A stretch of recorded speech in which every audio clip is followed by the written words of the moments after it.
It was amazing. I hadn't read anything, and the particular teacher didn't tell me a great deal, but what she did was to get me in and out of the chair, and that was quite extraordinary. I was moving in a way that felt very strange to me, but with great ease. Did you notice that tendency to want to just... Certainly, months later, I noticed the shoulders were further back, and I noticed that, I wasn't sort of stooping quite so much. When Emily came for lessons, what we were working with was helping her to find a way of releasing some of that pain. So she got out of the cycle of pain creating more tension and the tension creating more pain. This is a vicious cycle that is very easy to get into. If you are in pain, you do tense up, and that tensing in itself tends to create a situation where more pain comes in. With the Alexander technique, it's much more gentle, it's much more changing the way you think, and that then affects the way you use your body. I was distorting myself almost. I mean, you see people walking around with very strange, people pulled down back posture, and you think, well, how did somebody get to that? And this technique actually shows us how we do get to that point, and that actually you don't have to get to that point. In the cost effectiveness, we weighed up the costs of the different interventions with the benefits. And cost included, of course, the cost of delivering the intervention, but also any costs of health service use, so visits to the GP, outpatient appointments, and so on. And all those were compared with a range of benefits. At the end of a year, people who'd had no intervention had about 21 days of reported pain in the last month. And if you had 6 lessons of Alexander Technique, you'd improve that by about 10 days.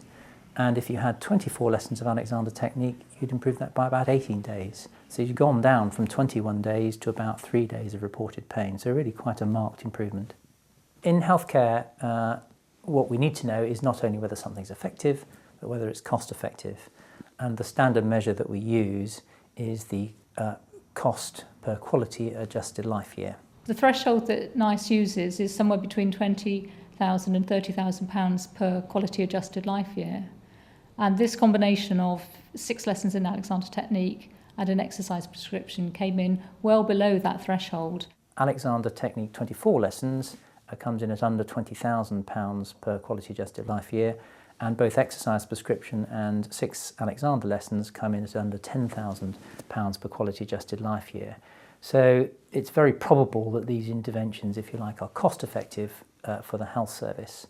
But what you want really to do for patients is both have something that's both effective and cost effective, and probably the best bet there is 6 Alexander lessons combined with exercise prescription. Although it's just one trial, this is a big trial with lots of teachers in lots of practices, so I think it's very unlikely that actually these results wouldn't be replicated. So I think actually this is an example of one large trial where the NHS might consider using it.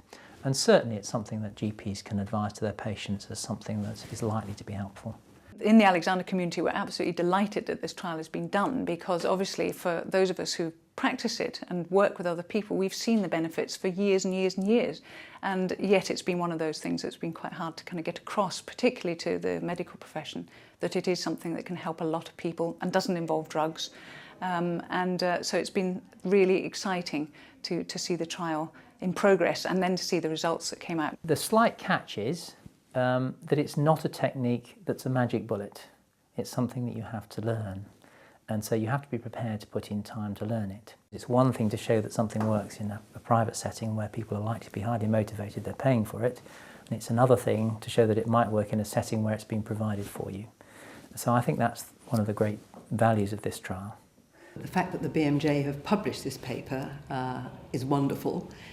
We were always told we were incredibly lucky to get the money from the Medical Research Council to do the piece of work, that it was a real first to get blue chip money to do a piece of research in complementary and alternative medicine.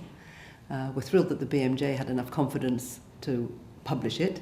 There's been quite a lot of interest in their rapid responses, suggesting that perhaps they shouldn't have published it for a variety of reasons, but they have. They recognise it's good science, and that this is an intervention for back pain which we think a lot of people could benefit from. If I hadn't been recommended it by somebody, a respected person in the medical profession, I would never have come to it. It really does work, and it's not about taking tablets or having an operation or continuously paying somebody to make you better. You can make yourself better. I think thousands of GPs are very keen to find something that's going to help their patients with back pain. If you think about the fact that you just got one back, only one, nobody's going to give you another one, unfortunately.